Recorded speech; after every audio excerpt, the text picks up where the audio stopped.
ఆర్పి, నువ్వు నీ బాధని చాలా భయంకరంగా వెళ్ళగక్కావు. నేను చూశాను. నువ్వు అప్లోడ్ చేసినటువంటి ఒక యాంకర్తో కలిసి ఒక ఛానల్లో వేణుస్వామి గురించి నువ్వు మాట్లాడిన మాటలన్నీ అది నీ వ్యక్తిగతమైన అభిప్రాయం అయినప్పటికీ బయటకు వచ్చి నువ్వే బ్రాహ్మణ్యం గురించి ఎంత గొప్పగా మాట్లాడి, నువ్వే బ్రాహ్మణ్యం యొక్క విలువలు తెలియజెప్పి అంత చక్కటి విధానంలో మాట్లాడిన నువ్వు సగటు ఒక బ్రాహ్మణుణ్ణి ఆ రకంగా దూషించటం, మాట్లాడటం కరెక్ట్ కాదేమోనని నా అభిప్రాయం.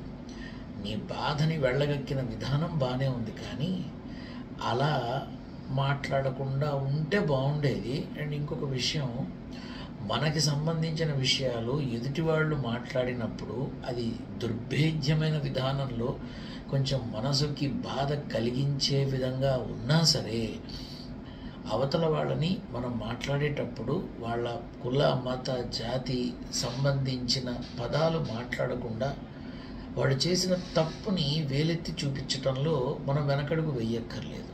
కానీ వాళ్ళ కుల, మత, జాతుల గురించి మాట్లాడడానికి మనకు అర్హత లేదు.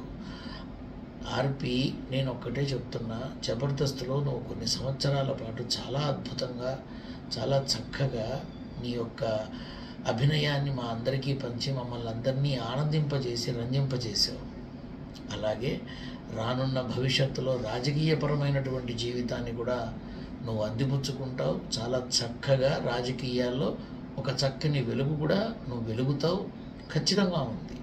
కాకపోతే ఇప్పటి నుంచే దానికి సంబంధించినటువంటి విషయాల్లో నువ్వు మరింత నిపుణుడివై మరింత రాణించాలని, అన్నీ తెలుసుకొని ప్రతి అడుగు వెయ్యాలని కోరుతూ నిన్ను ఆశీర్వదిస్తున్నాను.